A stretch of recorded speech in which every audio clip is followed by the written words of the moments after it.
साल 1840 की बात है, जब फ्रेंच लोगों द्वारा बनाया गया एक मर्चेंट शिप रोसेली अचानक ही सारगासो सी में गायब हो जाता है। लेकिन डरिए मत, कुछ समय ढूंढने के बाद ये इसी समुद्र में भटकते हुए कुछ लोगों को मिल भी जाता है, लेकिन इसके ऊपर एक भी इंसान मौजूद नहीं होता।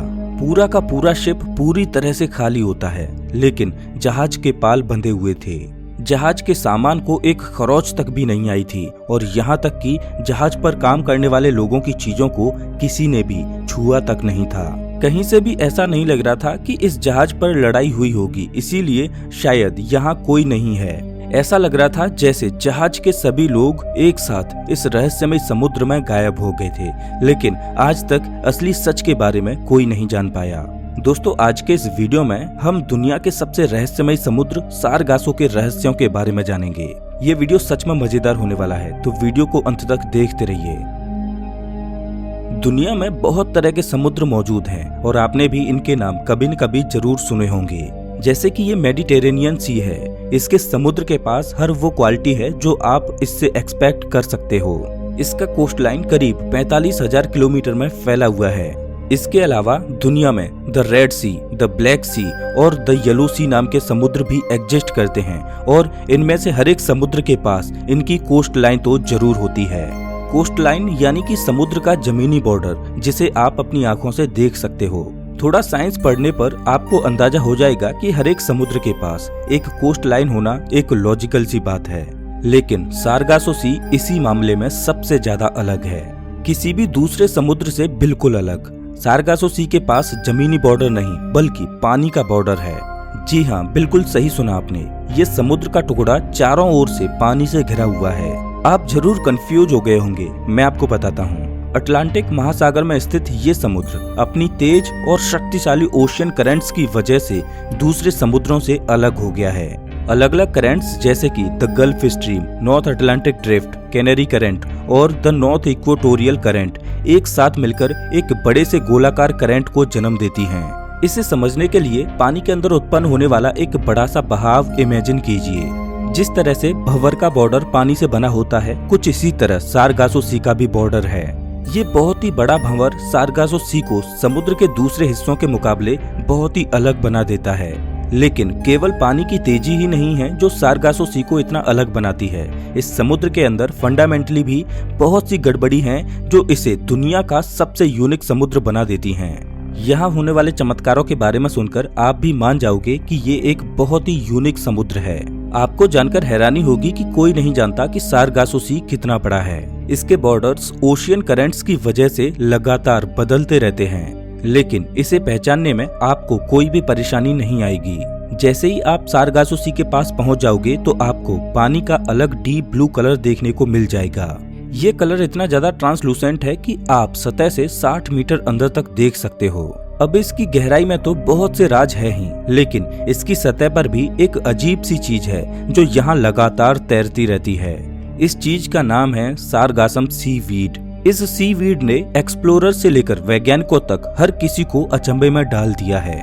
सारगासम एक ब्राउन कलर का माइक्रो एल्गाई है जिसके अंदर एयर पॉकेट्स मौजूड होते हैं जो इन्हें पानी की सतह पर तैरने में मदद करते हैं। ये इंटेलिजेंट सीवीड एक कार्बन सिंक की तरह काम करते हैं। ये कार्बन डाइऑक्साइड को अपने अंदर स्टोर कर लेते हैं, जिससे ग्लोबल वार्मिंग की मात्रा कम होती है। इस सीवीड की दो तरह की स्पीसीज हैं जो हजारों किलोमीटर तक सारगासो सी में फैली हुई हैं। इन्हें अंतरिक्ष तक से देखा जा सकता है। ये इतने बड़े होते हैं कि पहले के जमाने से लेकर आज तक ये नाविकों के लिए एक लैंडमार्क का काम करते हैं। समुद्र में गुम हो जाना बहुत आसान होता है। ये सीवीड नाविकों की सारी कंफ्यूजन को दूर करने में मदद करते हैं। लेकिन सारगासो सी के ये सीवीड्स लगातार बड़े हो रहे हैं और कुछ वैज्ञानिकों का मानना है कि कुछ सालों में ये इतने बड़े हो जाएंगे कि फ्लोरिडा के बीच तक पहुंच जाएंगे। ये करने से रोकने के लिए बहुत सारे शिप्स लगातार इन सीवीड्स को एक बड़े पैक में बढ़ने से रोक देते हैं। सारगासो सी ने हमेशा से ही नाविकों को अचंभित किया है। वो कहते आए हैं कि इस अजीब से समुद्र के अंदर रहस्यमय जीवों का वास है। यहाँ बहुत से जहाज अचानक ही बीच समुद्र में फंस जाते हैं और पानी के अंदर डुबो दिए जाते हैं। कुछ लोगों ने तो यहाँ मरमेड्स तक होने की बात की है। इस तरह की कहानियों और घटनाओं की वजह से इसे द बरमूडा ट्रायंगल के साथ भी कंपेयर किया जाता है। आखिर सारगासो सी का बॉर्डर डायरेक्टली बर्मुडा ट्रायंगल को ओवरलैप करता है। माना जाता है कि फोनिशियंस नाम की एक 1550 बीसी की सभ्यता ने क्रिस्टोफर कोलंबस से बहुत पहले सारगासो सी को डिस्कवर कर लिया था। फोनिशियंस को अपने एडवांस्ड नेविगेशनल स्किल्स के लिए जाना जाता था। और तो और सारगासो सी में मिले बहुत से एंशिएंट आर्टिफैक्ट्स इसी बात की ओर इशारा करते हैं कि पहली बार इस समुद्र को अपनी आंखों से देखने वाली सभ्यता फोनिशियंस की ही थी। मुझे यकीन है कि फोनिशियंस की ये सभ्यता सारगासो सी की ओर इसलिए खींची चली आई थी क्योंकि यहाँ पर मछलियों की तादाद बहुत ज्यादा है। और तो और सारगासम सी वीड्स को दवाई, डाई और यहाँ तक कि सोर्स ऑफ गोल्ड की तरह भी यूज किया जा सकता है। कई 100 सालों से जो सेलर्स सारगासो सी से होकर अपने जहाज को लेकर आए हैं, उनका कहना है कि उन्हें पानी के अंदर से अजीब सी आवाज सुनने को मिलती है। ये आवाज बिल्कुल व्हेल मछलियों की तरह होती है और ऐसा लग रहा होता है जैसे उनकी रूह उस समुद्र में भटक रही है। लेकिन वैज्ञानिकों का मानना है कि ये आवाज स्नैपिंग श्रिम्प्स नाम की स्पीसीज करती है, जो इस मेथड से अपने शिकार को इमोबिलाइज या घायल कर देती है। सारगासो सी के ये फ्लोटिंग सीवीड आइलैंड्स बहुत सी स्पीसीज के लिए एक जरूरी सुखद जगह की तरह काम करते हैं। आपको यकीन नहीं होगा कि दुनिया की कुछ स्पीसीज ऐसी हैं जो सिर्फ और सिर्फ सारगासो सी में ही पाई जाती हैं और दुनिया में कहीं और उनका अस्तित्व नहीं है। सारगासो सी को फ्लोटिंग रेन फॉरेस्ट भी कहा जाता है क्योंकि यहाँ की बायोडायवर्सिटी किसी जंगल से कम नहीं है। 100 तरह की मछलियों की स्पीसीज, 145 तरह की इन्वर्टिब्रेट्स की स्पीसीज और यहाँ तक कि 10 तरह की शार्क की स्पीसीज भी यहाँ पाई जाती हैं। इन डाइवर्स जीवों के होने की वजह से कई लोगों ने कहा है कि सारगासो सी को पृथ्वी के नेचुरल वंडर्स की लिस्ट में होना चाहिए। बेबी सी टर्टल्स सारगासो सी में पाए जाने वाले सबसे जरूरी जानवरों में से एक हैं। कैरेबियन सी से निकलकर जब ये सारगासो में पहुंचते हैं तो यहाँ उनके पास शिकारियों से छुपने के लिए जगह से लेकर खाने तक की हर चीज मिल जाती है। अगर सारगासो सी नहीं होता तो सी टर्टल्स की पॉपुलेशन वहाँ कभी नहीं पहुँच पाती जहाँ आज है। अटलांटिक व्हाइट मार्लिन एक और फैंटास्टिकल जानवर है जो सारगासो को अपना घर कहता है। प्रेग्नेंट मार्लिन मछलियाँ अपने अंडों को इन सी वीड्स में छोड़ देती हैं, जहाँ से कोई शिकारी उनका शिकार नहीं कर सकता। लेकिन एक अद्भुत जानवर तो ऐसा भी है जिसका नाम सारगासो सी से इंस्पायर होकर रखा गया है, सारगासम फिश।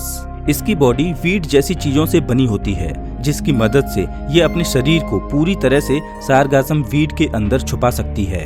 एक और ईल नाम का रहस्यमय जानवर सारगासो सी में केवल इसलिए आता है ताकि यहाँ रिप्रोड्यूस कर सके। यहाँ अपने अंडे देकर वो दोबारा से अपने घर यूरोप की तरफ चल देते हैं। सारगासो सी सच में पृथ्वी के अपने यूनिक प्लानिट की तरह है। यहाँ का इकोसिस्टम पृथ्वी के सबसे बैलेंस्ड इकोसिस्टम में से एक है। अब क्योंकि सारगासो सी इंटरनेशनल वाटर्स में नहीं है, इसीलिए कोई भी देश इसे अपना नहीं बता सकता। इसके संरक्षण की पूरी जिम्मेदारी ग्लोबल कॉरपोरेशंस पर है।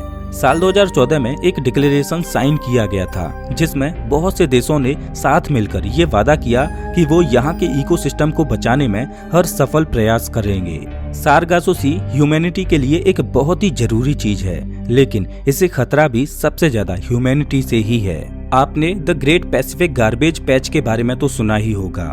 बिल्कुल इसी तरह the north Atlantic garbage patch भी एग्जिस्ट करता है, जो पैसिफिक गार्बेज पैच के मुकाबले कई गुना छोटा है। बदकिस्मती से ये इतना बड़ा है कि सारगासो सी के इकोसिस्टम को हिलाकर रख दे।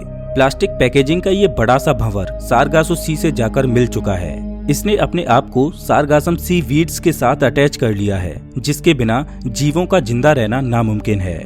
माइक्रोप्लास्टिक के छोटे छोटे कण पहले ही सारगासो सी में मिल चुके हैं। उसे खाकर वहाँ के जीवों और इकोसिस्टम में जो बदलाव आएगा वो बहुत ही भयानक होगा। दुनिया के कुछ बड़े बड़े ऑर्गेनाइजेशंस जैसे कि द ओशियन क्लीनअप और द 5 गियर्स लगातार काम कर रहे हैं सारगासो सी को इस कचरे के दानव से बचाने के लिए। मुझे यकीन है कि आगे चलकर हम ऐसे इन्वेंशंस और टेक्नोलॉजी को बना लेंगे जो समुद्र के कचरे को पूरी तरह से खत्म कर देंगे।